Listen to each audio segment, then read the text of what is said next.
करती हूँ। दोस्तों, आज हम पढ़ेंगे न्यायिक सक्रियता के बारे में, यानी कि न्यायपालिका की एक और शक्ति जैसे न्यायिक समीक्षा थी, उसका दूसरा पार्ट न्यायिक सक्रियता के बारे में आज हम पढ़ेंगे। लेकिन उससे पहले आप मेरे चैनल को सब्सक्राइब कर लें और बेल आइकन को प्रेस कर दें। अब हम आते हैं न्यायिक सक्रियता के बारे में, यानी कि जुडिशियल एक्टिविज्म। अब देखिए, आपको यह नाम से ही समझ में आ रहा होगा, जुडिशियल एक्टिविज्म, न्यायिक यानी कि जुडिशियल और सक्रियता यानी कि एक्टिविटी यानी कि एक्टिविज्म। ठीक है। न्यायिक सक्रियता को बेसिकली न्यायपालिका की एक बहुत महत्वपूर्ण शक्ति के रूप में जाना जाता है। हम सबसे पहले ये देख लेते हैं कि न्यायिक सक्रियता को लाना क्या क्या जरूरत थी लाने की, और किस तरीके से उसको हमारे देश में लाया गया। देखिए, सबसे पहले क्या हुआ था कि जैसे कि हम शुरू से बात करते आ रहे हैं न्याय की, हमारे भारत के संविधान में कहा गया है कि भारत के प्रत्येक नागरिक को सामाजिक, आर्थिक और राजनीतिक न्याय प्रदान किया जाना चाहिए, और न्याय को एक लक्ष्य के रूप में भी देखा जाता है। लेकिन क्या होता है कि जैसे प्रस्तावना में भी कहा गया है कि भारत के प्रत्येक नागरिक को न्याय प्रदान किया जाना चाहिए, और राज्य की नीति निर्देशक तत्वों में भी कहा गया है कि राज्य का यह कर्तव्य होगा कि भारत के प्रत्येक नागरिक को वो सामाजिक, आर्थिक और राजनीतिक न्याय प्रदान करे। लेकिन क्या हुआ कि स्वतंत्रता के कई वर्षों बाद भी हमारे जो भारत के नागरिक हैं उनको न्याय प्रदान नहीं हो सका है। इसीलिए सर्वोच्च न्यायालय ने यह अनुभव किया कि जैसे कि सर्वोच्च न्यायालय को हमारे संविधान में सर्वोपरि माना गया, उसे कहा गया कि वह हमारे मूल अधिकारों का संरक्षक है। तो उसने अनुभव किया है, सर्वोच्च न्यायपालिका ने बेसिकली, कि किस तरीके से हमारे जो नागरिक हैं उनके मौलिक अधिकारों का संरक्षण किया जाए और उनको किस तरीके से सामाजिक, आर्थिक और राजनीतिक न्याय प्रदान किए जाने चाहिए। इसी प्रक्रिया में जो स्टेप हमारे न्यायपालिका द्वारा लिया गया है उसी को हम न्यायिक सक्रियता के नाम से जाने जाते हैं। इन शॉर्ट कह सकते हैं कि कार्यकारिणी के कार्यों में न्यायपालिका का हस्तक्षेप करना ही न्यायिक सक्रियता कहलाता है। जैसा कि क्या हुआ कि जब न्यायपालिका द्वारा यह अनुभव किया गया कि हमारे जो भारत के नागरिक हैं उनको मौलिक अधिकार नहीं प्रदान किए जा रहे हैं, या उनको सामाजिक, आर्थिक और राजनीतिक न्याय नहीं प्रदान किया जा रहा है, तो उन्होंने कार्यकारिणी के कार्यों में हस्तक्षेप करना शुरू कर दिया, अपने न्याय संबंधी कार्यों के अतिरिक्त। इसी को कहा जाता है न्यायपालिका, यानी कि कह सकते हैं हम कि कार्यकारिणी के कार्यों में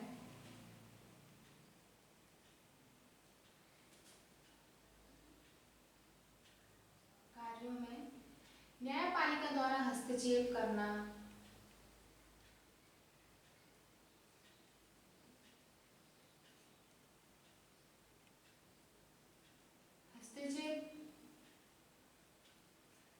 ही न्यायिक सक्रियता कहलाता है। या यूं भी हम कह सकते हैं कि कार्यकारिणी के अधिकारों या उनकी शक्ति का न्यायपालिका के द्वारा उपयोग किया जाना ही न्यायिक सक्रियता यानी कि जुडिशियल एक्टिविज्म कहलाता है। अब देखिए, न्यायपालिका द्वारा जो न्यायिक सक्रियता की जो प्रक्रिया की गई, यानी कि न्यायिक सक्रियता के माध्यम से जिस तरीके से मौलिक अधिकारों को संरक्षण किया गया है वो हम पढ़ लेते हैं। वो बेसिकली 3 स्टेप में किया गया था। एक था आपका जनहित याचिका, ये दोस्तों बहुत इंपॉर्टेंट टॉपिक है जनहित याचिका, इसके बारे में हम आगे भी पूरे डिटेल में पढ़ेंगे। दूसरा है आपका संविधान की व्याख्या, और तीसरा है आपका कार्यपालिका में हस्तक्षेप।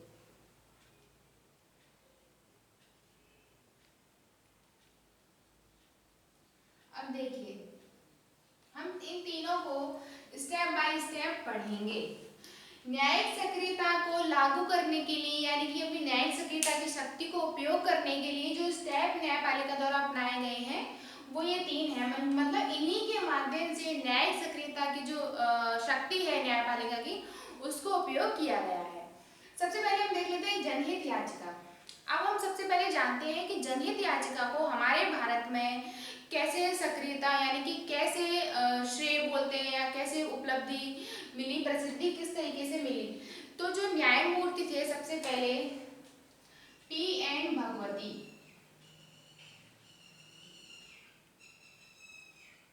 जो कि भारत के ही न्यायमूर्ति थे, और कृष्णा अय्यर।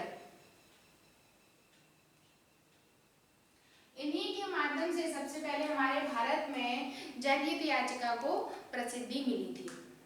अब हम आते हैं अपने मेन टॉपिक पे, यानी कि किस तरीके से न्यायिक सक्रियता में जनहित याचिका इंपॉर्टेंट हुई।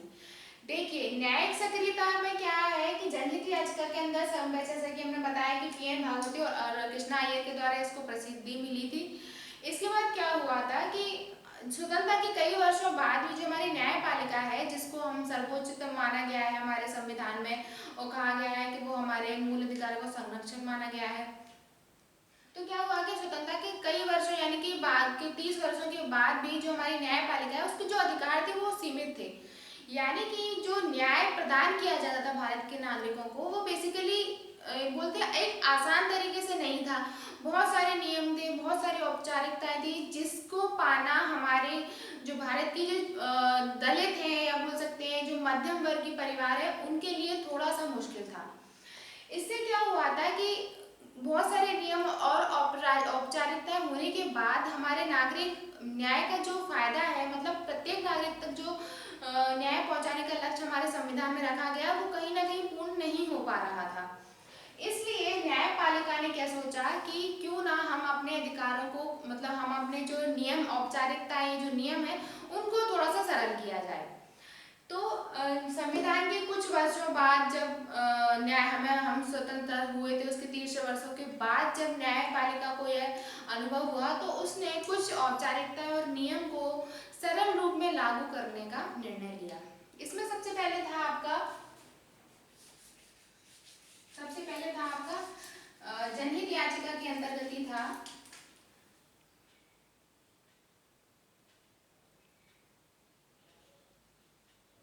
अधिकारिता का लक्ष्य। इसमें पहले में कहा गया है अधिकारिता का जो नियम था, अधिकारिता यानी कि सुनवाई का नियम। अब देखिए, अधिकारिता को हम दूसरे फॉर्म में बोल सकते हैं सुनवाई का नियम। इसमें कहा गया अधिकारिता यानी कि पहले क्या होता था कि जो न्यायपालिका की में जो व्यवस्था थी उसमें वही व्यक्ति अपनी सुनवाई करवा सकता था, मतलब याचिका दायर कर सकता था जिसके मौलिक अधिकारों का हनन हुआ हो। इसके अलावा किसी और व्यक्ति को सुप्रीम कोर्ट में याचिका दायर करने का अधिकार नहीं था। तो क्या हुआ कि सुप्रीम कोर्ट ने अधिकारिता के नियम को थोड़ा सा शिथिल किया, यानी कि सरल नियमों में उसको परिवर्तित किया और कहा कि जिस व्यक्ति का मौलिक अधिकारों का हनन हुआ है वो तो कर ही सकता है। इसके बाद भी अगर कोई व्यक्ति जो सामाजिक जो महत्व होते हैं उनके मुद्दों पर, अगर सामाजिक हित के मुद्दों पर अगर याचिका दायर कर सकता है, तो उसको अधिकार वो प्रदान किया गया था। इसके अंतर्गत हम ये भी कह सकते हैं कि पहले जो न्यायपालिका की व्यवस्था थी, यानी कि पहले जो न्याय था वो व्यक्तिगत था। उसके बाद ये नियम शिथिल करने के बाद न्याय को सामाजिक यानी कि व्यक्तिगत के बाद सामाजिक में परिवर्तित किया गया, यानी कि पहले एक व्यक्ति तक सीमित था, व्यक्तिगत था, फिर देन सामाजिक किया गया। यानी कि पहले न्याय व्यक्तिगत एक पर्टिकुलर व्यक्ति तक सीमित था, उसके बाद सामाजिक किया गया। यानी कि कोई भी व्यक्ति अगर देखता है किसी सामाजिक हित के मुद्दों पे अगर याचिका दायर कर सकता है, उसको लगता है कि वो किसी भी संस्था से रिलेटेड अगर किसी वो चाहती है कि जानती है किसी व्यक्ति के मौलिक अधिकारों का हनन हो रहा है, तो वो उससे संबंधित याचिका अपनी सुप्रीम कोर्ट में दायर कर सकती है। ठीक है। इसके बाद सेकंड आता है आपका, देखिए सेकंड में कहा गया था कि पहले जो व्यवस्था थी कि जैसे किसी भी प्रत्येक व्यक्ति का, जैसे मान लीजिए मेरे मौलिक अधिकारों का हनन होता है, तो मुझे ही खुद से ही अपने सबूत जुटाने पड़ते थे और न्यायालय में जाके साबित करना पड़ता था कि मेरे मौलिक अधिकारों का हनन होता है। तो इस नियम से क्या होता था कि कई लोग तो पीछे हट जाते थे कि यार कहाँ से हम इतने सबूत जुटा पाएंगे। कई लोगों के पास पैसा नहीं होता था जो मिडिल क्लास फैमिली से बिलोंग करते हैं।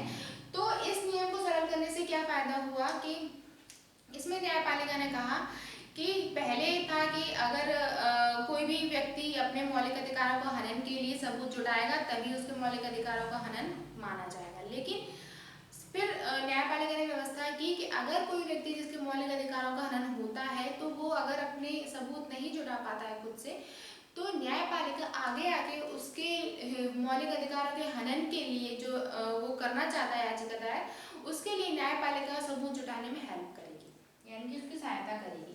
दूसरा था सबूत जुटाने में सहायता।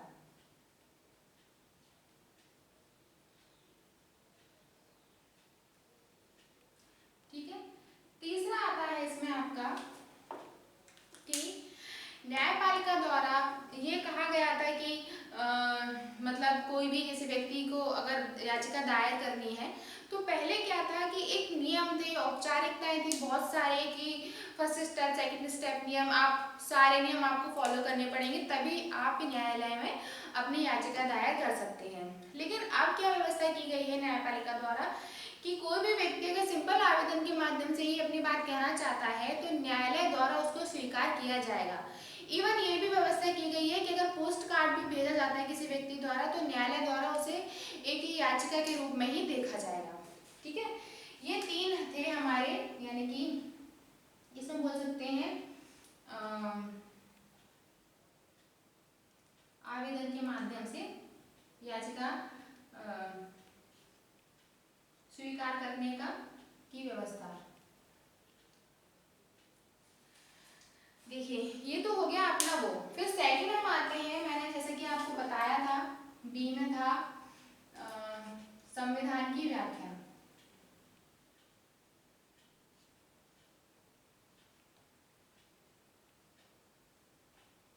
देखिए संविधान की व्याख्या में क्या हुआ है कि हमारे जो मतलब न्यायपालिका द्वारा समय समय पर संविधान की अलग अलग तरीके से व्याख्या की गई है। इसके माध्यम से क्या हुआ कि अलग अलग व्याख्या करते करते कई अनुच्छेद को इतना शक्ति मिली है कि वो बहुत शक्तिशाली हो गए हैं और कार्यकारिणी को उनके ऊपर कार्य करना मतलब बाध्य हो गए हैं कार्यकारिणी।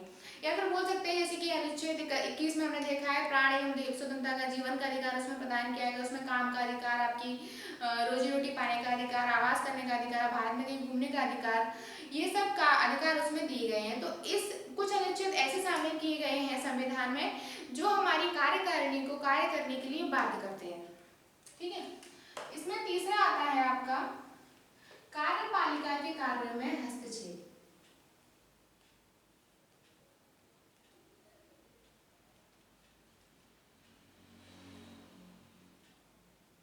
अब देखिए ये तो मैं आपको शुरू में ही बताया था कि कार्यपालिका की शक्ति को न्यायपालिका द्वारा उपयोग किए जाने को ही हम न्यायिक सक्रियता के नाम से जानते हैं।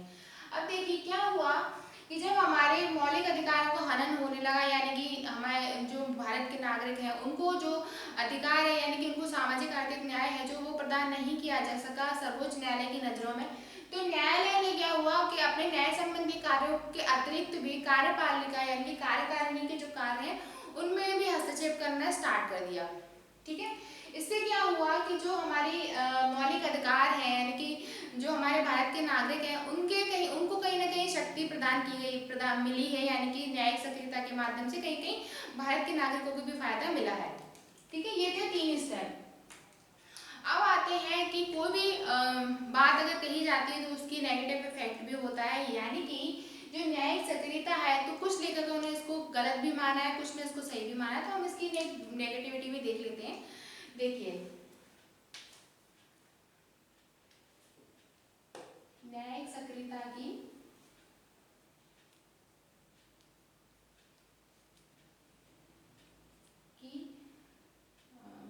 बोल सकते हैं न्यायिक सक्रियता की डीमेरिट्स यानी कि कमियां। देखिए इसमें क्या कहा गया है, इसमें लेखकों द्वारा कहा गया, ये जो विद्वान थे जो संविधान से संबंधित इकोनॉमी से संबंधित जो बातें हमें बताते थे यानी कार्य करते थे जो हमारी भारत की इकोनॉमी पे, उन्होंने कहा कि जो न्यायिक सक्रियता है वो अच्छा नहीं है। यानी कि उनका कहना था कि न्यायिक सक्रियता के माध्यम से न्यायपालिका छोटे छोटे कार्यों में भी कार्यकारिणी के कार्यों में अगर हस्तक्षेप करेगी तो उनमें हो सकता है विवाद उत्पन्न हो।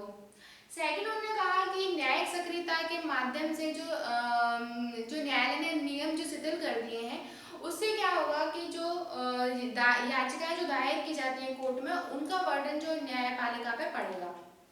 इसके माध्यम से कुछ ने ये भी कहा कि न्यायिक सक्रियता एक तरीके से अच्छा स्टेप भी है। एक ने कहा कि इसके माध्यम से हो सकता है कि हमारे केंद्र और राज्य के बीच जो संबंध है उनमें भी नेगेटिव इफेक्ट पड़े।